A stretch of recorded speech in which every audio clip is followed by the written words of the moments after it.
So, good morning, good afternoon, good evening, wherever you are. We are happy to kick off already our second out-of-the-box event this year. Welcome, everybody. Some people still joining, but maybe I do introduction in the first place after one event we had already in February on security policies ahead of Munich Security Conference, now one on probably the hottest issue on humanitarian reform and future, pooled funds. Well, please take a quick look at the housekeeping and all the technicalities. Happy to share a few words. Why do we dedicate a own event and session on this one? Pooled funds are for some the new hope, and for others just the new buzzword on humanitarian reform and future of a sector which is in crisis since last year and the end of US aid. Surely two decisions have created even more dynamic and momentum in this context. One, as you will have heard, the decision by the US and Washington to fund in specific country-based pooled funds run by OCHA and the UN with at least $2 billion. There are rumors it might even rise to 5 billion anytime soon because more funds are available. And another decision related to this, while you can see in the graphic we share what this funding rise might mean and how fast then the budget of country-based pooled funds might rise in 2026 and probably beyond, given also its growth already over the past years. And other donors might join. Germany, ECHO, European countries, at least so far, have planned to invest far more in country-based pooled funds. So it is discussed as maybe the key tool for humanitarian reform, for the so-called humanitarian reset, and a top funding channel of the future. And the second decision, surely a groundbreaking one in this regard, has been taken by Save the Children, one of the top 5 humanitarian NGOs, to withdraw from these very country-based pooled funds. Decision surely coming as a surprise to some actors and raising a couple of even more interesting questions, like how do other agencies, how do other actors look at this decision, how do local actors look at it, and what might be an appropriate reaction by others. We will pick up this debate with three top experts in our event today, and quickly welcoming all of them now and introducing them in detail later. Please welcome with me Dr. Julia Sporish. She's CEO and director and the founder of local Ukrainian NGO Divchata in English Girls, with more than 500 staff engaged all over Ukraine. Welcome, Julia. And we also welcome from Save the Children, Abdurrahman Sharif. He's Senior Director for Program Impact and Humanitarian Affairs of Save the Children International. Welcome, Abdurrahman. And we welcome Gora Milashute, Research Fellow at the Center for Humanitarian Action, and my colleague. However, before we guide all of you into some perspectives and directions, we would like to invite the audience in the first place again to share their perspectives and to ask you in the first place about your current views on pooled funds and which perspective would you agree to. And please feel free to cross as many answers as appropriate from your view on the following question. What is your take on UN pooled funds, like CBPFs? They are an opportunity to strengthen locally led humanitarian action. They are the latest buzzword, hiding the lack of reform. They are a key element to move much needed humanitarian reform. They are a major entry point for the politicization of humanitarian aid. A funding channel international NGOs should withdraw from, or a tool to empower OCHA, not local organizations.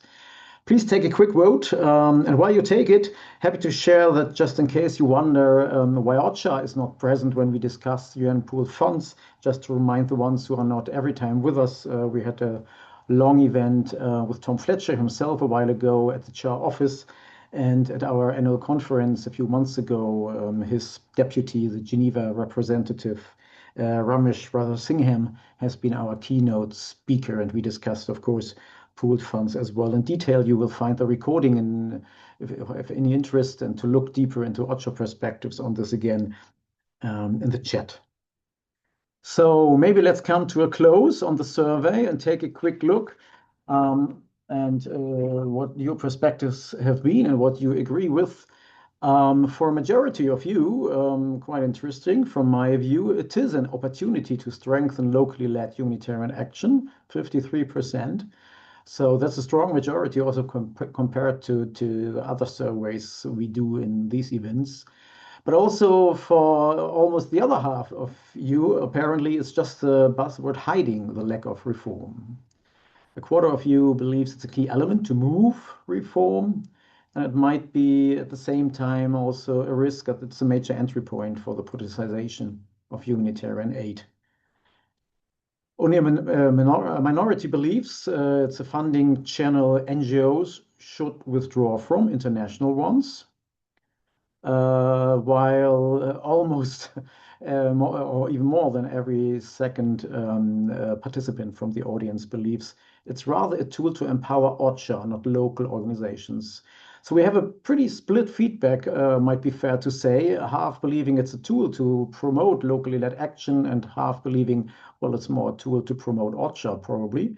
So that's an interesting starting point for maybe a controversial debate, but surely also a starting point to discuss it in further depth, as apparently would be interesting and much needed. Abdulrahman, maybe let's move in the first place to you. What is your take of this of the survey? And maybe in a very quick first statement, why has Save the Children decided to move out of country-based pooled funds? Just to give the background why it's so interesting to talk to you on this one. You've been the mastermind behind the Save the Children decision to do so. You bring in, of course, this INGO perspective, but you have also a very strong local one coming from Somalia, having been the advisor of the Somalia Prime Minister, but also the head of the Somalia NGO consortium. So you really have both perspectives, and I'm sure that it has fed also in your take why SAFE should make this move. What would you say? What has been the key reason, like in 2 minutes, why this decision? Well, I think first of all, to answer what does the survey say, I think the survey says that people are conflicted about what the intentions of pool funding and what aims they aim to achieve. But and that's not surprising to me, because previous people in the sector have different opinions whether they aim to serve what they plan to serve or not. But I'd say I think for Save the Children there are the decision we've taken is really central to our commitments to locally led humanitarian actions. And it aligns, with the Grand Bargain, with Save the Children's own localization roadmap, and the broader humanitarian reset agenda led by the Emergency Relief Coordinator. And within that, framework, the IASC issued a roadmap by which, they said that by Q3 or end of this year, 70% at least of country-based pool funds, the ambition is for it to go to local actors. But also that, at a time where the humanitarian system is under a lot of constraints financially, we felt that it was also important that our commitment wasn't one that just remained on paper. It needed to translate into real shifts in how resources and leadership are distributed. And this is not, a new debate in terms of challenging resources and power to local actors. It's been on for a while, instigated by the World Humanitarian Summit, which was now 10 years ago. But really, the country-based pool funds, in our view, was really created to promote local leadership. Yet in practice, INGOs are still absorbing a significant share of resources. That limits really how direct funding and decision making goes to local actors. So it's really about opening the space for local and national organizations to access these pool funds directly and play a stronger leadership role in humanitarian responses. Mm-hmm. Many thanks for now. Maybe moving on for a quick first reaction to Julia. Julia, you are not only one of the top local Ukrainian NGOs, you are also engaged in key coordination mechanisms in Ukraine. You are part of the Humanitarian country team. You have worked with a country-based pooled fund in Ukraine and received grants, but also have been an implementing partner of INGOs doing so. Maybe kicking it off with the first view on when you heard about this decision by Save the Children, what has been your first reaction on that one? Welcome everyone. So my first reaction, wow, like we have localization in action, and I'm super grateful to Save the Children teams that you did this move because we have very big ambassador of localization here in Ukraine, but we also see the double standards that we declare. A lot of organizations they declaring that they like committed to localization, but when we are looking into the actions, there is no commitment. So it's a very good sign for us, for Ukrainian civil society, but it also, I think that it's a good example for all others, especially in our case, Ukrainian one. Our civil society is very strong and capable to respond on a high quality level, and all the researchers today is showing that we deliver in the same quality response for 25, 30% less than INGO. So many discussion around, and I know that in Ukraine also Oxfam is decided to exit the country and to transfer the expertise to their local partners because they invested a lot in capacity development, and as a result, they also supported this localization. But not all of our partners so strict committed and just, as you mentioned, just using it to empower local offices registered as Ukrainian civil society, but they have an HQ somewhere and pretend also to apply as a local civil society while they are established by expats and like a leading team is speaking English, but technically the Ukrainian civil society and they also can apply. Many thanks. So you've been impressed and see it as a step to living up to commitments and promises. Many thanks for this very first quick round. If you don't mind, we would move now to GODA because pooled funds are a complex issue. It is even a challenge to define what is a pooled fund and what is a mechanism labeled in a similar way. It's a very complex issue, and we are very lucky because GODA is working on this issue for quite some time now. It's a priority area of our current work plan. And it might make sense to do a bit of scene setting because today we will focus strongly on country-based pooled funds, given the momentum in this area. But of course, there are many more, and there might be pros and cons and trade-offs. So I would hand over to GODA to give us an introduction. What are key elements, key challenges, and criteria to judge on pooled funds? Over to you, GODA. Thanks, Ralph, and hello, everyone. So as Ralph mentioned, I would like to zoom out a bit and just to contextualize our today's conversation by starting, yes, with the definition of pooled funds, which actually doesn't really exist, like one single definition. But quite generally, pooled funds are, as the name indicates, multi-donor mechanisms. Which might be either separate legal bodies or hosted by an organization or a group of organizations, such as a network, for example. And pooled funds have some ambitious aims and also some enabling conditions to fulfill that. So they aim to provide flexible, predictable, more timely, transparent, and cost-efficient funding when compared to bilateral funding. And importantly, as today's topic points, pooled funds are largely seen as a way to fulfill the localization commitments. Also, pooled funds, as we have just mentioned, they can be hosted by different actors, hosted or led by different actors. So it might be local or national NGOs, international NGOs, UN agencies. There are funds hosted by Red Cross, Red Crescent movement, development banks, private sector entities, and so on. And there is one really helpful ICVA paper, which was just published in January, kind of like an short introductory guide on pooled funds, which I can recommend.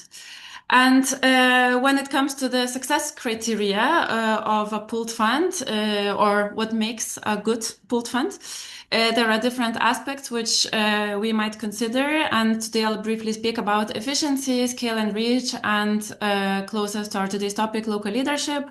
And just to say that, of course, this criteria list is not exhaustive, and some of the categories or aspects, they're not entirely clear-cut and might overlap and so on. So please bear with me. And regarding efficiency, we might consider aspects such as timeliness and speed of decision making, which then influences access to funding. Another aspect is degree of infrastructure, and of course, the cost efficiency or the ability to reduce transaction costs. And just one note regarding efficiency, because it's something that's really talked about a lot lately, especially in the context of the funding cuts. That is important to emphasize that efficiency is it's always like kind of a question of perspective. So whose efficiency we are talking about? Is it from the efficiency of donors, of fund hosts or managers, of the applicants, local organizations or affected people? And maybe there are, kind of like overlapping areas there as well, but some efficiency from the perspective of some actors might actually result in inefficiencies for other actors. So it's always relative, and some nuance needs to be considered there. And in relation to scale and reach, we can look at funds' ability to absorb funding and pass it to many organizations, to expand when or if needed, to enable wide geographical reach or reach hard to access areas. And when it comes to efficiency of different types of pooled funds, I have to say that evidence is still quite fragmented, and it tends to be example-based. But yes, there are examples of local funds which are way less bureaucratic and thus faster in terms of access to funding than international pooled funds. Also, research points to local funds being more cost efficient when it comes to programming, also what Julia mentioned before. UN-led funds vary in terms of their timeliness, but are generally considered slower than NGO-led funds. But UN-led funds are able to, of course, absorb large amounts of funding to scale, to cover broad geographical areas. And at the same time, UN-led funds tend to have more access to hard-to-reach areas than the UN, for example, in cross-border response. And local funds scale and reach depend a lot on their size and infrastructure. That varies a lot, so it's hard to just say something that applies to kind of all local pooled funds. And they tend to, at the same time, enable more access to different population groups because they are mostly closer to people, and also they might enable access to aid actors which are outside of the formal humanitarian system. And directly linked to today's topic when it comes to pooled funds and local leadership. And I consider here local leadership both in terms of embedding local leadership within the fund governance and also enabling local leadership through funding. We can ask whether the host of the fund are local actors or whether local leadership is embedded within the fund and strengthening of local leadership is embedded.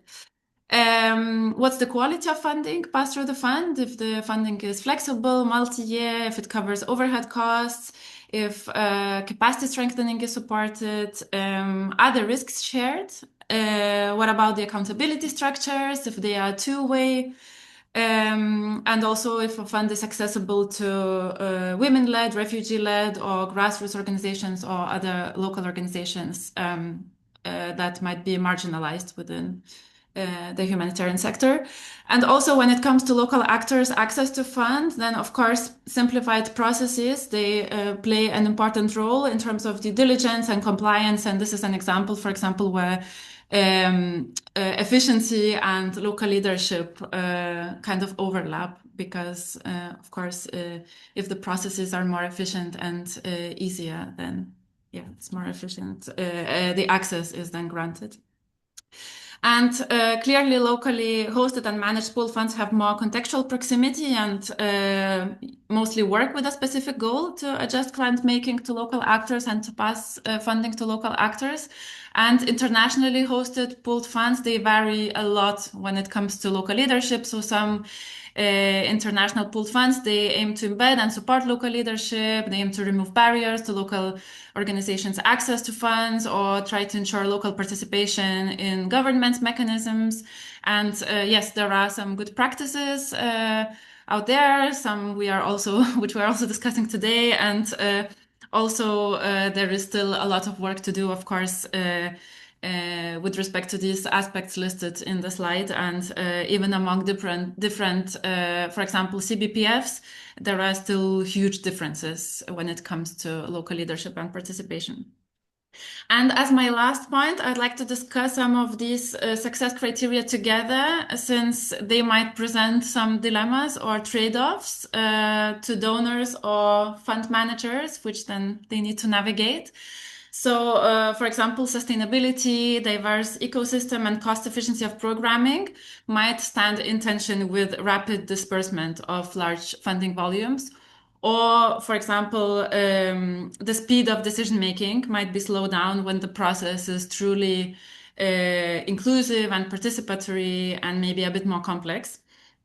Donors also might face a dilemma, especially in the current context, whether to support contextualized local leadership or international multilateral institutions. And I would like to emphasize that it's not a given that these trade-offs will be present in all cases, because, for example, a fund can be both speedy and have participatory structures. So it's not a kind of a rule that it's always like that. But yes, I think it's important to emphasize it because it's important to have these conversations about the priorities, which might sometimes be conflicting, and then on how to navigate these trade-offs if they are present. And next slide, please. I would like to just quickly show that in our research we have identified more trade-offs than the ones I've just discussed, which are related. These trade-offs are related to funding mechanisms. And I won't go too much into detail here. There is a lot of text, but in case you have any questions or insights related to such trade-offs or experiences, then I'm always happy to talk about this. Yes, that's it. Thank you so much, Goda, really for the very quick but profound deep dive. I think sharing a lot of dilemmas already, but also on the criteria, on the points to discuss when looking at pooled funds. And if you have any further questions on this one or any comments or whatever, please share in the chat. I see already a lot of thumbs going up, Goda. Many thanks for that. And Goda will, of course, join us for the discussion as well. Abdul Rahman, maybe starting with a quick reaction from your side. For one, would what Goda has shared resonate with your experience and your take on pooled funds overall? Plus, one might say, well, if various kinds of pooled funds have different pros and cons, why then moving out of one of them and not engaging in all? Over to you. Thanks. No, actually, it resonates a lot with what we've seen, what we've been observing around pool funds. But maybe for us, maybe it's worth specifying that that our decision to step away from country-based pool funds does not mean that we're stepping away from pool funds in general.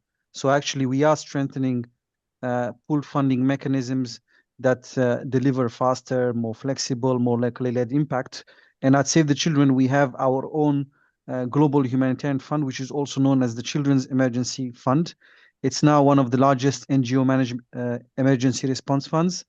Since it was launched about in 2021, it has allocated close to $500 million to 78 countries, including $65 million directly to local and national partners. And so it allows us to respond, very quickly to any emergency that may occur, advance money to country offices, to work with their local partners as well. But from day one, we can be present and we can respond because of that flexible financing that we're able to generate through the humanitarian fund. It's also a cornerstone of our commitment to anticipatory action. So we've supported, for example, in 2024, close to 1 million people through anticipatory action, including more than 500,000 children. So there's a lot actually of new things, innovations, and improving the way we do the humanitarian response that those pool funding allow us to do. And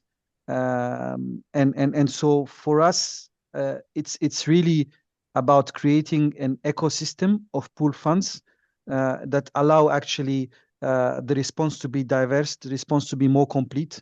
And for example, if you analyze the country-based pool funds from last year, you will see that some sectors are completely underrepresented. And I can take two that for us are important, for instance, which are generally child protection and education emergencies. Underfunded under the country-based pool funds because food security, livelihoods, health, and those sectors would take priority in certain situations. But that then means you need to cover that gap as well.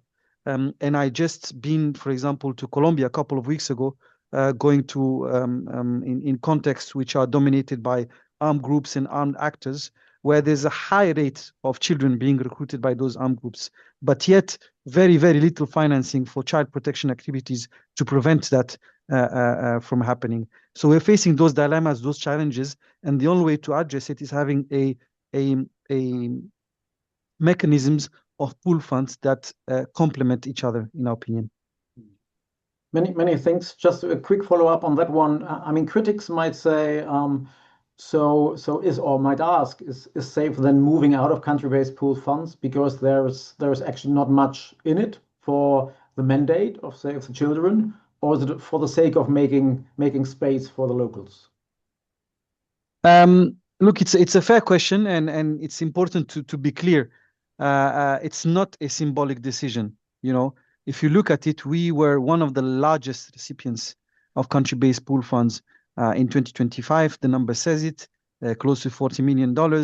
It's not something simple. It's not an easy decision to take, but it's really about shifting how we think about power, access, and leadership funding. It's really a strategic decision that say we want to go into that direction. We want to push more into that direction. And this is one of the most important commitments we've made to do that. And those commitments, you know, it's not just us, it's also other agencies who've done it through the Pledge for Change, through Grand Bargain. And we are committed to increasing the percentage of funding to local and national actors from our own pool fund as well. And that's why it's not symbolic, but that doesn't mean that by taking out that decision, we stop there. We want to advocate for a diversity of pool funds, as I mentioned. We want to advocate for the establishment of locally led pool funds in places like Mozambique, South Sudan, Somalia, and Nepal, but also to change a bit, you know, the way the system works and the structures work as well, so that they are more locally led and they are really and truly empowering local actors. Many thanks for that. Moving on to Julia again. Julia, if you listen to Goda's input and framing of the pros and cons of various pooled funds, would you agree with them? And would that also mean that indeed country-based pooled funds might have a lot of potential or benefit already, also for local actors, for example, in Ukraine? You know, in Ukraine, we have very good situation in terms of UHF because the local team is really keen on localization. Currently, 68% of all UHF is going through local civil society. It's not directly one, but directly plus and directly through INGO. But it took us 3 years of fighting because in 2025, Matthias excluded UN agencies from CBPF. And it was a really big move because then when we are submitting proposals, we are competing with INGO and national one, but not with UN agencies. It was a big move. The second good, what we achieved, that we agree that all indirect costs now is fairly shared between all sub-grantees. And it was also a battle because when we started to discover that there is inequality in this overhead sharing, it took us a lot of advocacy to push that from 2026, each INGO or local NGO should give the same 7% of overhead. Because for Ukrainians, it was a surprise that the overhead exists and it is 7%. So we did also a lot of education around. But not everything is so good because to access the UHF, you need to go through very difficult due diligence. And this due diligence process, it takes, for example, for us in 2022, it took 8 months to go through all procedures. And each year we need to, again, to submit additional documents to prove that we continue to operate. And you mentioned that in other countries it's multi-year funding. For Ukraine. Oh. Cannot secure the team for a longer period. I need to submit proposals again and again. We invested a lot and it's highly competitive. Like right now, it's standard allocation is happening. And what I heard that it was 46 submission. It's only 70 million for distribution for Ukraine. So I assume that it will be only up to 15 NGO who will be selected in this round, but we already know about 46 submissions, so it's really highly competitive. And again, talking about women-led, women's rights organization, because usually they don't have experience in applying to this kind of mechanism, so they need to learn a lot. And in Ukraine, we achieved this simplified due diligence for small grants up to 250K. And it's really very well because in 2024 and 2025 it was 10 organizations who was in this pilot, and the 8 of 10 showed the super good results in project delivery and capacity development and etc. But still, if you're looking in overall who is applying for this fund, it's mostly very big NGO and big local NGO. So again, only who is capable to do. And it's also issue of we don't give access through this mechanism to smaller local-based organizations, and for sure we need to think how we can give it access. And you also mentioned other pool funds. And for example, in Ukraine, Women Peace Humanitarian Fund is doing a great job because they're giving access to smaller checks up to 50K. And it's really, really good for small one, and they don't need to do this heavily reporting. So if I got you right, in summary, on our question on are they rather a bottleneck or a breakthrough for local action and local actors, it has been a bottleneck for quite some time, but and you needed to invest quite some advocacy and lobbying for making a really effective instrument for local action. But by now, there has been substantial progress, and even smaller organizations benefit from its budget, if that's a fair summary of what you said. Yeah, and maybe I just would like to add that for local civil society, like all these CBPF, it's really new because we don't have experience in doing humanitarian response, and because we need to understand how this humanitarian architecture works. For many Ukrainian civil society who is not doing like exclusively humanitarian response, it's not accessible as well. As you're maybe just quickly bridging it, I'm sure you have experience also beyond Ukraine. You are currently in New York for important meetings and talks, etc. If we take a quick look at another graphic on how country-based pooled funds have performed with respect to directly funding local actors, it's interesting to see that the share of local funding has been rising for years. And it's actually reached a high of, according to OCHA, of more than 42% going directly to local partners, to local NGOs. Plus, if we compare it and put it into context of the average of direct funding going from INGOs, from UN agencies, from other channels, this is a pretty good mark, even better than Start Network Fund, etc. So, Julia, would you say, given your experience, if it's possible to generalize beyond Ukraine, the performance is in many ways better than we often hear, and it's often discussed about the UN? Yes, I think that is true. But again, keep in mind that how much we invest in advocacy, how much we are doing on the background in pushing.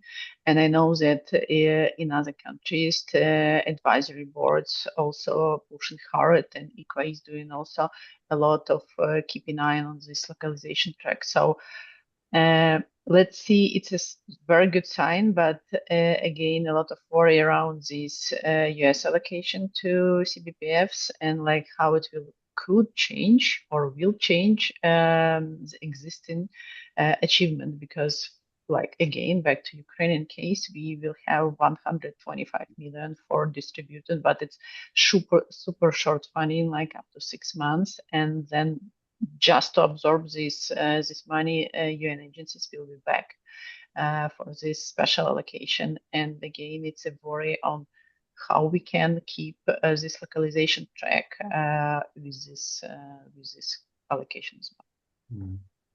Many thanks. Again, a lot of thumbs up coming. Abdulrahman, moving back to you, maybe building on this one. If we look at this graphic, that the funds are over fulfilling, for example, the grand bargain commitment of 25% already. And we might agree in one way or the other that there is at least potential to fund local action by country-based pooled funds. It's difficult to discuss this tool these days without looking into latest developments, and especially the US move to fund country-based pooled funds with at least $2 billion, and but posing a lot of conditions which are not necessarily very focused on local action, but rather politicized, prioritizing countries where there doesn't even exist a pooled fund yet from OCHA's side, and with a new so-called gag rule, really putting sanctions potentially on every actor who might at the same time want to work on gender-based violence, like Julia's important NGO, on climate, on diversity, etc. I mean, if you, for two reasons, one might ask, if you look at the big amount of money now going into country-based pooled funds, did you already in secret regret a bit that SAFE made this proactive move? But also at the same time, is there a risk that they might lead at the end of the day, not necessarily to more local funding, but more to much more politicized funding at the end of the day, at least in 2026? I think for us, we stand by our position, and I think it's important to continue to reiterate that. It's also important to reiterate that ours, when we made that decision, we decided to make it on a phased approach, meaning within 2 years, we withdraw completely. So this year, we continue applying for standard allocations, and then next year, only reserve allocation. This is when you're approached or where there is a big emergency and no actors can intervene. But that yet is that we still, preserve our ability to also respond as a provider of last resort if needed, and if there's no one to respond in that sense. And that commitment that the humanitarian reset and humanitarian and the emergency relief coordinator put out in terms of having that Q3, Q4 commitment of 70% of the funds, country-based pool funds going to local national actors is still there. And I think it's important that it remains. And that that the humanitarian system also commits to that, because it's very important, and it was a year of reform, and and we've been facing challenges now for a few years in terms of the financial landscape, humanitarian landscape, and how we can continue the humanitarian operations. But if you look at the needs right now, they are huge, they are big, and it's we need any financing that's possible to respond to the needs that are there on the ground. There's a crisis in the Middle East. There's a crisis, that we've been known about now for close to 3 years in Sudan that is terrible. And there is another crisis looming, food security crisis in Somalia as well. Not to forget, Ukraine and other important places where there are needs. So the needs are there for lots of actors to respond, and for anyone who has the ability to do that in the best of ways. So for us, what we are focusing on, as I said earlier, right now, it's really to make also these pool funds less and linear financial challenges. As Yulia mentioned, it can be bureaucratically heavy, and it's important that there are reforms done around that so that it's easier for local actors to access. But what I would say is to your point, and I think you mentioned, some donors considering pool funds and where they're going to put the money. That diversity of the ecosystem is extremely important.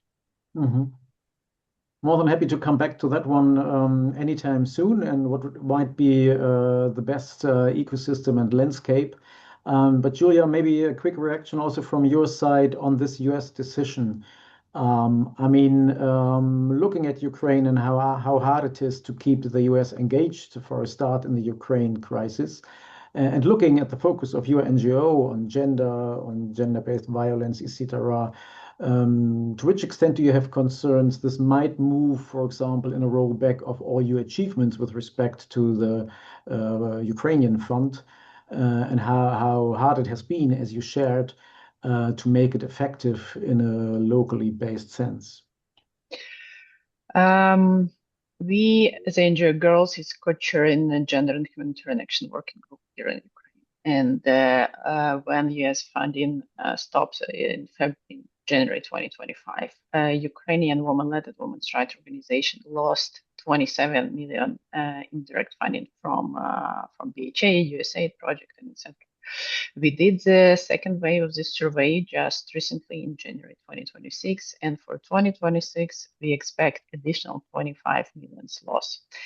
And any of the pool fund mechanism is not going to cover this gap. So really, 90% of women-led women's rights organization and gender equality, GBV, CRSV project, and they is heavily affected by this funding crisis, and there is no space for this kind of project in UHF, because UHF for this year have hyper prioritization on humanitarian exclusively response, and GBV is not a top priority. So definitely we lose a lot in services, and we estimate that at least 65,000 women wouldn't receive services from us. And again, taking into consideration that each year during the war, the level of GBV in Ukraine is growing up to 25%. So we really heavily affected with this kind of cuts. And there are a few donors who is trying to cover a gap, but again, because of the reorientation of budget on the military to defense system, we as gender experts is losing funding, losing investments we did in our teams, and especially we cannot serve people on the ground. Many thanks for that. Maybe building on this question of which diversity of pooled funds might be the right level. I mean, taking latest developments with country-based pooled funds, they might feed into the argument, well, we need alternatives. We need to look into different kind of pooled funds. We should look into directly locally led ones. Julia, if you look into these ones, what's your experience with smaller locally led funds? GODA has shared that there is a trade-off in scale, where they have better proximity. They often know better what it's all about. They have better access very often. But of course, at the same time, the key advantage of pooled funds and what the discussion is about, to have less fragmented donor landscape, to stop the beauty parade with everybody lobbying the donors, to have more transparent funding decisions. What's your take? Is there a risk of having a too fragmented ecosystem versus the risk of having a monopoly, which might be even bought by the US, as some take it, and suspect the US is basically buying Ocha now. Okay, let me comment on other pool funds. In Ukraine, we have a few very good examples. You mentioned this with Startup Network. We also have WPHF. We have a few smaller initiatives, but we also have a good experience with a locally led consortium. And like the first one is led by FCDO and Ukrainian Right to Protection. And we also part of this consortium, like designed by local organization and leading by local organization. And it was a really thought fight between 5 different consortium. And now there is also the second consortium is funded by Department of State, is also led by the same Right to Protection is happening. So it's not a pool fund because it's like mono donor, but it's a first step. And what we know that again, countries and donors is not super open to other pool funds because they also don't want this fragmentation, but at the same time they don't have the resources to manage additional pool funds. And like with CBPFs, they have a structure and like it's easily to donate to UN agencies. But when we would like to establish a parallel infrastructure without UN, it also took a lot of decisions from HQ. And like example, Swiss, for example, is very, very keen on pushing local pool funds, but again, not so many others is ready to really invest money in this kind of funding mechanism. But for us, we would like to keep the diversity of pool funds because there are a lot of very specialized issues like we cannot cover from this general one, like general protection. Okay, it's fine, but for GBV, it's really a completely different story. And we are working with people who was in captivity, people who survivors of sexual violence related to the conflict. And like, if we are looking about like cost per hour case in GBV and cost of support like ordinary humanitarian response, it's completely different numbers. And when you just look into the numbers and see that how many people NGOs is going to support for 2 million, and look into food programs, it's completely, we cannot compare. So my personal opinion is that we need to have a few specialized pool funds and a few general ones. Mm. So, and would you also say that having a broader ecosystem is key? To pick up a first question from the chat, because John has asked if country-based pool funds are really the right tool to serve grassroots organizations. Is this something local funds can do better? Because at the same time, you might have the challenge similar to the larger funds or the traditional donors dealing with a lot of small funds and small organizations. Is a hell of a lot of admin work, of due diligence, etc. Is this something which works much better from your view by locally led pool funds? Yes, absolutely. Because like first point, we speak the same language. Any kind of CBPF, it's like English version, and many grassroots organizations that don't have a staff who can speak English. And back to due diligence, in Ukraine, we also have this innovation, this separate platform who is doing due diligence for any like pool funds or consortium, and you can just trust to their estimation. So it's much more easier, and it's like much shorter time for applying and receiving funds. It could be faster distributed, and definitely we know people on the ground. So if I'm looking for some partner who is doing child protection in Mykolaiv Oblast, like for me, it's like 10 minutes. I have a list. And for any kind of international led pool funds, it take like up to three weeks to get the data. Many thanks, Abdurrahman. Maybe sharing also with you this question on the potential risk of fragmentation. I mean, there is a suspicion that given the new buzzword pooled funds, that the donors love it now, every INGO might now move into a given crisis and set up their own pooled fund, put their name on it, call it locally based, and fund maybe local actors, but making sure that they still have a role to play where some others might say, well, this could be perfectly well done by the local actors themselves.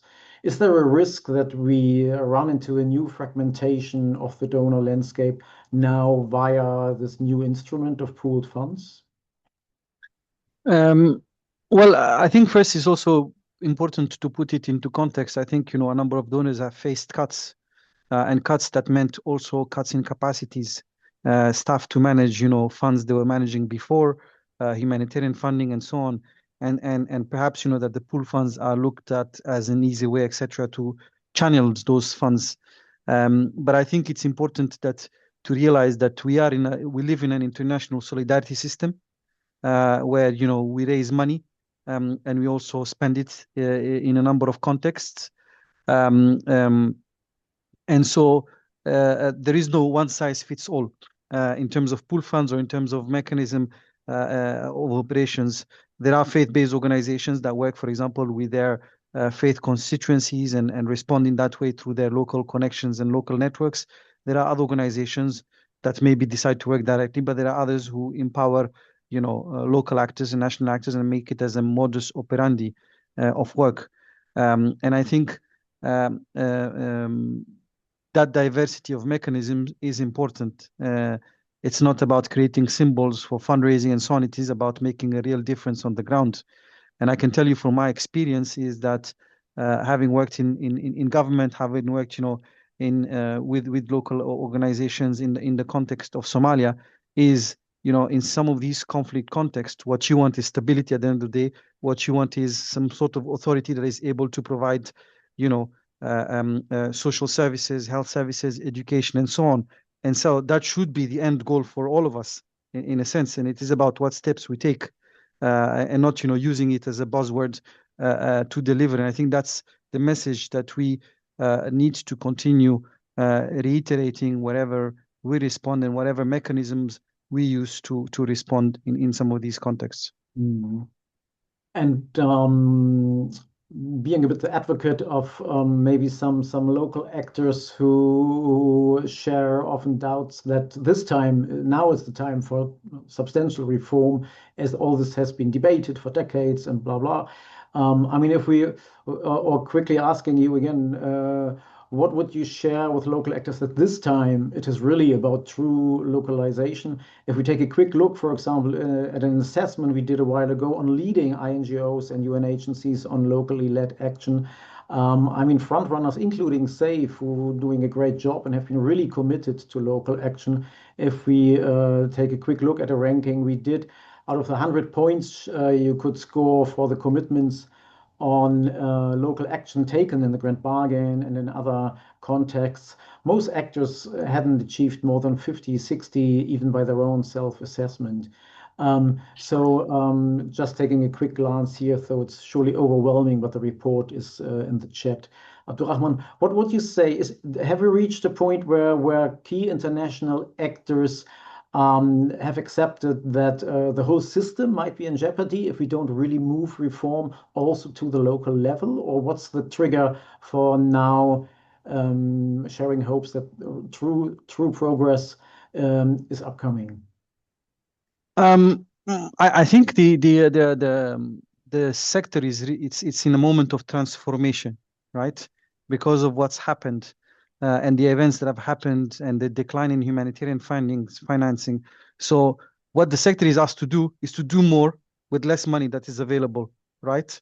And I think what a number of agencies are trying to do is adapt to that changing context, right? And the realization here is actually that, yes, we've been talking about transformation in the sector since the World Humanitarian Summit, but now there is real life events that tell you actually this is the moment to do it. And this is the time to change the way we've been doing things in the past. And localization, as I said, is one efficient way. And Julia just explained to us that, if you invest in a local organization, you spend 30% lost money. And that's, win-win situation in terms of economies of scale and what you can do by partnering with local organizations. But I think what is most important here is that we need to start walking the talk, right? We've been talking about it, but we've not been taking serious actions, right? And if you go in every meeting, you talk about localization, everybody's going to tell you, I'm the best at localization, I'm doing X, Y, and Z, etc. And you go into the details and the reality, and you'll see that there are still painful challenges to address, right? And I think, you know, that the mindset needs to change. The leadership needs to adapt to this changing context. And this is what we need right now. It is walking the talk. Many thanks for this frank feedback. And Goda, if you want to come in, please do so in a minute. Julia, what's your take on latest developments if we take the bigger picture? Do we see more of the walking the talk? Not really. We would like to have more, but again, it's limited funding is also giving us an opportunity to use more efficiently, but not to hide that with these reforms we just cut in like local staff and putting people on a like temporary contract and not giving the space for locals as well. Even in Ukraine, it's quite hard to become, how to say, to replace a position which is should be localized, because the TORs is designed for expats, and usually in local context you don't have especially this kind of experience, like for example 5 years in humanitarian response. It's not doable. So when we are talking about localization, we also need to adjust these TORs and to make it really localized one. Like, despite we cannot just achieve what we want, and it's not really only about fun, it's about influence on the decision making. And again, back to Ukrainian case, we have this regional level of coordination and how organization is selected to be a part of this regional level coordination mechanism. And again, it's designed as a OCHA model, not as a Ukrainians we are doing it. And in our context, we also have a few different mechanisms. One, we are doing coordination with local government. The second one, we are doing with OCHA. The third one, we are doing between each others. And then in each segment, like in child protection and GBV, in the food programs, you have different coordination mechanisms. And it's also we need to think if like what we decide on the local level, do really UN agencies is going to apply? I'm not sure. Many thanks, Julia. Goda, I'm not sure if you want to come in at this stage, then please do so. Sure, thanks. And thank you so much for all your insights and sharing your experiences. It's it's very helpful to hear, and I've learned a lot as well. And I mean, for me, I took some notes, and I think that it really kind of confirms that this, when we think about comparative advantages of different modalities, and for example, this efficiency aspect that now, as Abdurrahman said, like organizations are expected to do more with less, and then efficiency kind of becomes like the way to do it. But then the question is like, is it efficient like for donors, which, as has been mentioned, like donors also have limited capacity to work with a big variety of different funds or funding modalities. So then for them, it's of course efficient to pass large funding volumes to few pooled funds. And at the same time, that doesn't mean that it's the best option for local actors in all contexts which are applying for these funds, and that the processes are the most efficient, or also to the affected people, that they receive aid quickly, because at the end, it's about that, like how fast does the aid arrive to the people that are affected, and how adequate and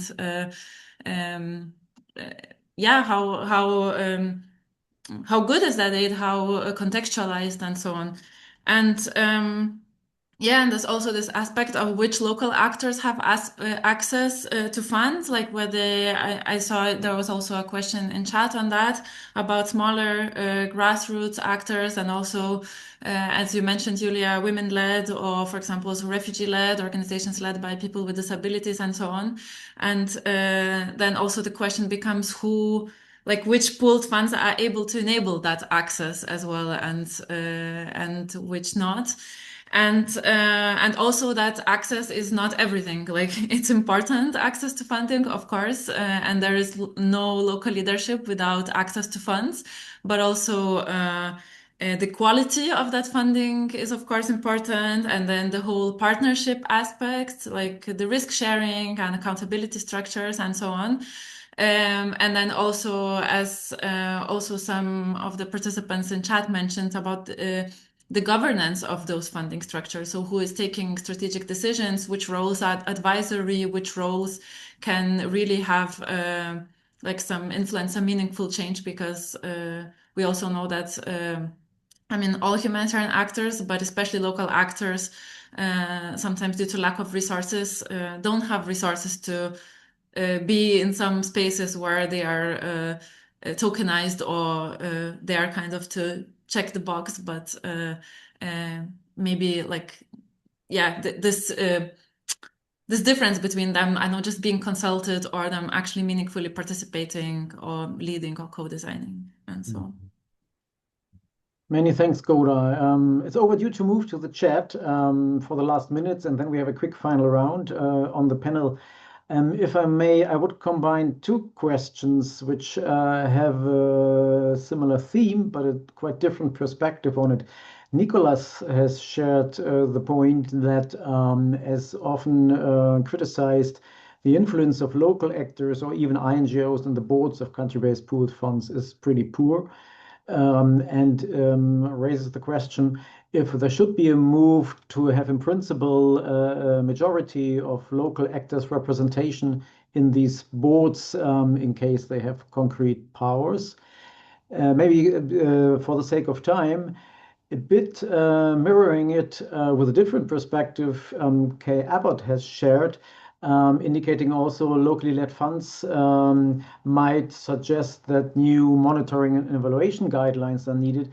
As in divided societies, you might have also partisan locally led organizations, and this might also be a challenge for handing over decision-making power in a non-sensitive way. Any feedback, Julia, on this one?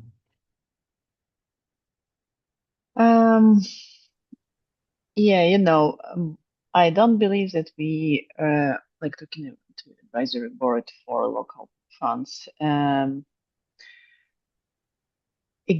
in Ukraine, we don't have a lot of civil society who is really ready to be on this advisory board, who is really understands the architecture of pool funds limitations. And again, it's UN based. So like the person who is in this AB should know the system and what really we can influence.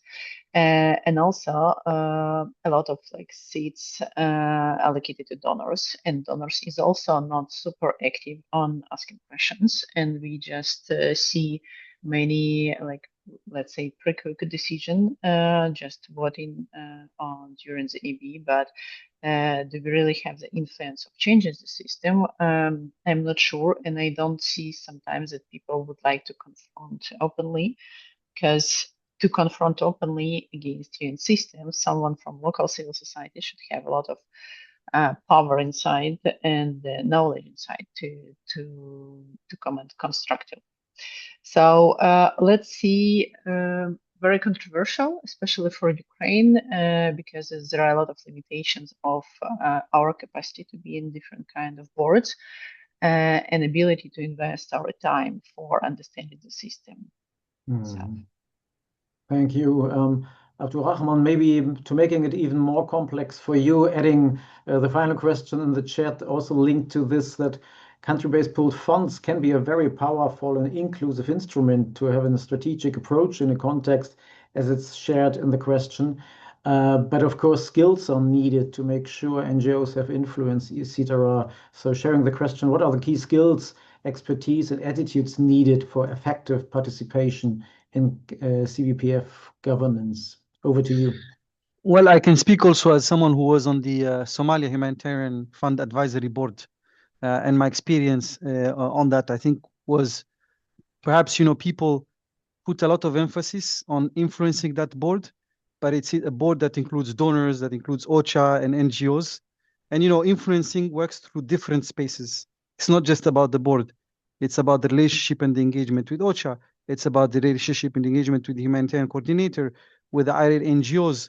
So there's a lot of effort that comes into influencing that space. And I think we're putting a bit too much emphasis on the advisory board, which perhaps meets 3-4 times a year, and maybe 2 times. And I don't know how it is now. And agree at the beginning of the year probably to look at the allocation process and how they're going to allocate, and then perhaps at the end of the year to review how the mid-year and end to review how that happened. So the real space is all those channels that I mentioned, but it's very difficult. Not because one could say yes, because local actors are excluded, but the other challenge is if I am, let's say, a director or a project director in a local NGO, I have to run my program, I have to be the director of the organization, and then I have to sit in all these meetings where I don't have time to do that, right? And I do prioritize other things. I do have to run a project because otherwise, if I don't do it, I'll be told I'm inefficient, I can't do X, Y, and Z, right? So we are talking about spaces that perhaps maybe local actors are not needed necessarily. I'm not saying, it should be, but there are different spaces. And that's why I call it international solidarity. We need to reinforce that, right? That INGOs and local actors can work closely together, can collaborate, because what they call for in different circumstances is the same issue. And we need to go together and advocate for the same issues. They are the best advocates, right? And we also need to challenge that decision-making that comes at the high level in capitals, in Geneva, New York, wherever it is, where local actors don't have access to, but other actors can have access to and represent. The second point is, do not also underestimate the role that NGO forums play, whether they represent national NGOs or local NGOs, as the best advocates also to change what's happening in the system. Maybe I'll stop there. Yeah, many thanks. And maybe adding complementary to your point, what Andrea Quaden has shared in the chat, that indeed a key question might be in many cases rather the steering board, and sharing in the chat how this has been changed, for example, in the Aid Fund for Syria she's working for these days. That leads me, including a second question from the chat, to a final question in the final round. And I would share with you, I would like to share with you a quick question on what would be your one key ask if we talk, for example, about a top donor like the German government. Usually we also ask the German Foreign Office to provide, if we discuss such topics, a quick reaction to the debate. Unfortunately, today they couldn't make it, but we are happy to forward what you've shared. And just integrating into this, for example, a proposal shared by Nicholas in the chat, if there should be a move given the rise of US funds, that, let me quote, country-based pooled funds by envelopes of other donors should rather seek new and grow existing locally led and NGO-led pooled funds. Is this something where, for example, country-based pooled funds could be an intermediary tool to allow that, given the limited risk appetite? Sounds rather technical, but maybe an interesting point to discuss. But happy to share with you this one and the more general question. If there would be one key ask with respect to pooled funds and country-based pooled funds in specific, what would you like Germany to do as a next step, given the new setup? Abdurrahman, if you like, feel free to start. Well, I think it's very important, first of all, to push for reforms in the way country-based pool funds are run, so that the system is less bureaucratic, less lenient, faster in terms of response, fast in terms of the disbursement of funds. And so a lot of the bureaucracy around the country-based pool funds needs to be eased, and a government like Germany plays an important role in pushing for that more than ever right now. But the second point is making sure that they support the complementarity of this ecosystem, so that sectors that are underfunded continue to receive support and funding. Some of them we mentioned earlier, Julia also mentioned in her discussion. And that diversity is very, very, very important to be able to maintain a stable humanitarian response overall. And yes, do fund these other pooled fund mechanisms that exist, whether led by local actors, whether led by INGOs, that are very important to be able to respond fast, but also to anticipate certain crises. And the word is really about anticipation. I would highlight, because if you respond early, you save money when the actual response happens. Many thanks. Julia, any final thoughts on this point or any other? Yeah, I feel like about German government, just to keep an eye that in Ukraine they already established local fund, especially only accessible for Ukrainian civil society. But again, my ask is to make it even easier, because bureaucracy around is also very high. And back to CBPF, UHF, just to keep an eye on diversity and inclusion, that they really keep this commitment. Thank you. Thank you so much. Gora, you would have the final word. Thanks. Actually, I don't have much additional, something new to add, just to reiterate the flexibility aspect and to, I think it's important to keep in mind which decisions are kind of inherited by fund managers or hosts from donors, and what is, that the things that are labeled innovative, that actually they are innovative, and that innovation is kind of operationalized in more flexibility, more risk sharing, more kind of proportion between who is taking the risk and then who is making which decisions and so on, so that speaking about another possible buzzword, that it's put into practice. Many thanks, Gora. Many thanks, Julia. Many thanks, Abdurrahman. This has been a really lively, interactive panel. Also, thanks to the audience, great audience, big audience attending. We hope to be back with the next Out of the Box as soon as in May. We thank you for now, and we are sure this topic and many other hot ones this year will be discussed. So stay tuned and have all a great day. Thank you and bye-bye.